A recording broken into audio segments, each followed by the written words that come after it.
Boa tarde, pessoal. Bem-vindos à nossa aula de português. Eu sou a professora Karine e o tema da nossa aula hoje é muito importante. É um assunto assim que é um dos assuntos que mais cai no Enem, nos vestibulares, nos concursos públicos. Então, assim, é bem importante vocês saberem e entenderem, né? Mas, professora, que assunto é esse tão importante?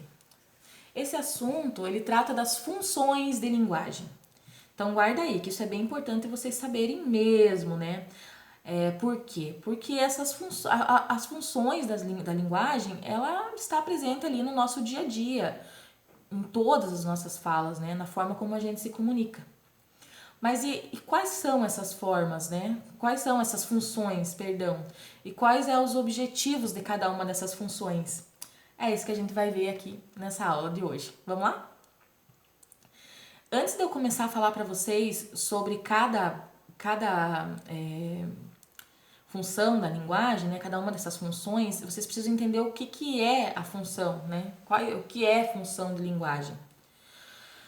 Bom, o próprio nome funções já nos dá uma ideia do que significa, né? Vamos pensar assim, quando a gente se comunica, nós temos um objetivo para essa comunicação, para essa fala.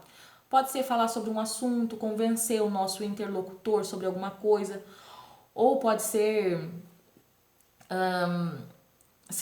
expressar alguma opinião. Enfim, sempre tem um objetivo relacionado à intenção do emissor, né? Em determinado contexto daquela comunicação. Sendo assim, a linguagem ela vai passar a ter uma função, dependendo do que eu quero passar e do que eu quero expressar. Então, basicamente, assim, resumindo, é a forma como o indivíduo se expressa de acordo com o texto que ele quer e para quem ele quer passar esse texto.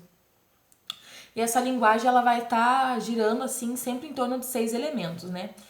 Vamos falar aqui um pouquinho sobre cada um deles. Esses elementos são o assunto, emissor, receptor, mensagem, canal e código. Vamos lá falar um pouquinho de cada um.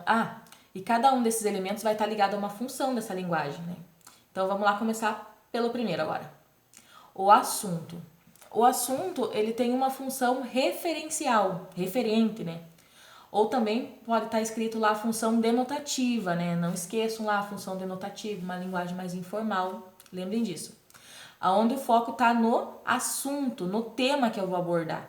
E esse tipo de função aparece principalmente em notícias dos jornais, pode ser impresso ou da televisão, tanto faz. Nos artigos científicos, nos documentos oficiais, uma certidão, enfim, dentre outros. As características dessa função, ela justamente por ela focar numa informação que eu quero passar, né? É necessário uma linguagem objetiva, clara. Afinal, eu preciso transmitir aquela mensagem com a maior clareza possível para o meu interlocutor. E não esqueçam, ela vai ser sempre em tons impessoais, nunca sou eu estou apenas transmitindo para o meu interlocutor, ok? Eu não estou expressando, eu não estou dando a minha opinião, beleza? Outro foco, agora o segundo, tá no emissor, aonde o foco é em mim mesmo, aí já é em mim, diferente de lá, né? Ou seja, eu quero falar sobre uma situação que eu vivi, eu quero fazer uma declaração. Quando nos centramos no emissor, nós temos a função, marca lá, emotiva ou expressiva. Nessa eu posso expressar a minha opinião, essa eu posso dar a minha opinião, falar sobre o meu sentimento, sobre determinado assunto, sobre alguma coisa que eu vi. Então, a característica dessa função é subjetiva e tem um discurso na primeira pessoa, né? A ênfase é dada a quem? A quem está falando. Nesse caso aqui, a mim que estou falando para vocês. Beleza? Agora vamos lá para um terceiro item da comunicação, que é o receptor, né? A pessoa está ouvindo. E esse foco tem a função apelativa ou conotativa. Ela vai buscar convencer o receptor a fazer alguma coisa, né? Você vai se dirigir diretamente a esse receptor. E essa função ela é bem comum, assim, a gente vê em publicidades, propagandas políticas, por exemplo. A característica principal dessa função são os verbos no imperativo. Lembra lá aqueles verbos que a gente ordena? Faça, compre, vote. Enfim, essa tá facinho, né?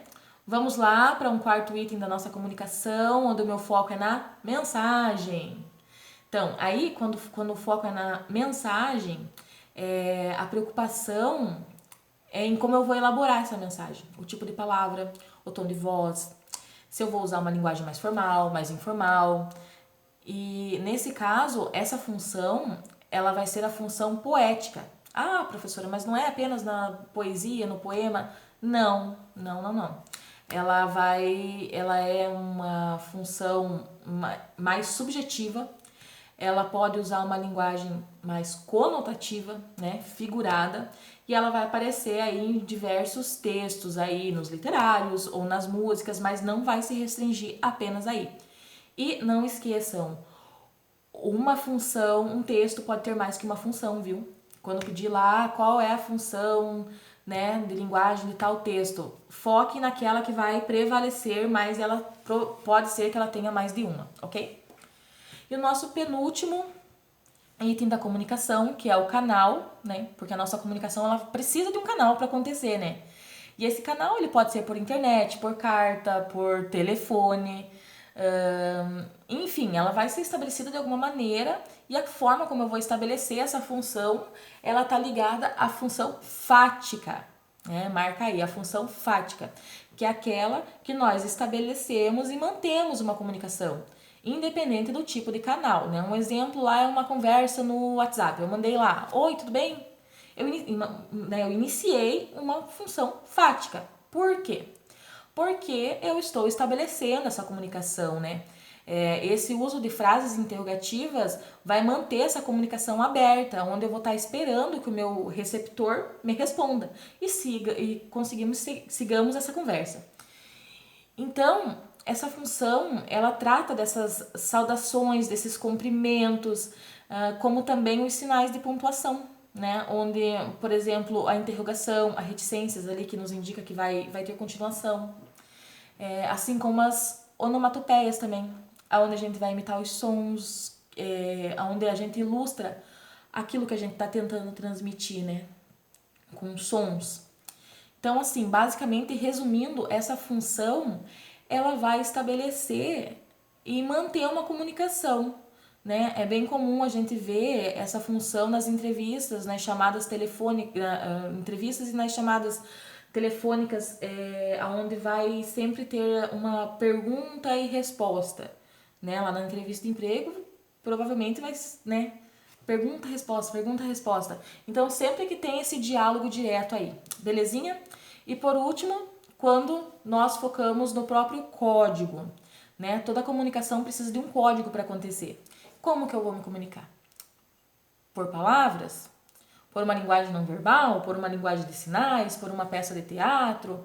Então, nesse caso, nós temos a função metalinguística, que é o código a serviço do próprio código, né? É o uso do meio da comunicação para falar dele próprio. Nossa, professora, mas como assim? Isso é bem confuso. Não, é fácil, ó. Eu vou dar um exemplo assim bem comum, que é quando alguém quer saber uma palavra, né? Ela vai recorrer lá ao dicionário. Hoje em dia a gente recorre ao Google, mas a gente vai recorrer ao dicionário. Nesse caso eu vou usar o dicionário de língua portuguesa, né? Então, quando a gente recorre lá ao dicionário, ele vai utilizar a própria língua portuguesa para explicar uma palavra em português, não é? Então, entenderam o porquê do código a serviço do próprio código? A língua portuguesa a serviço da própria língua portuguesa. Um exemplo seria quando assim a gente assiste um filme, onde mostra como funciona assim a produção do cenário, como é feita as gravações desse filme, aquela parte audiovisual. Nesse caso aí eu tenho uma metalinguagem. Afinal, eu utilizei um filme para mostrar como funciona um filme, a produção de um filme.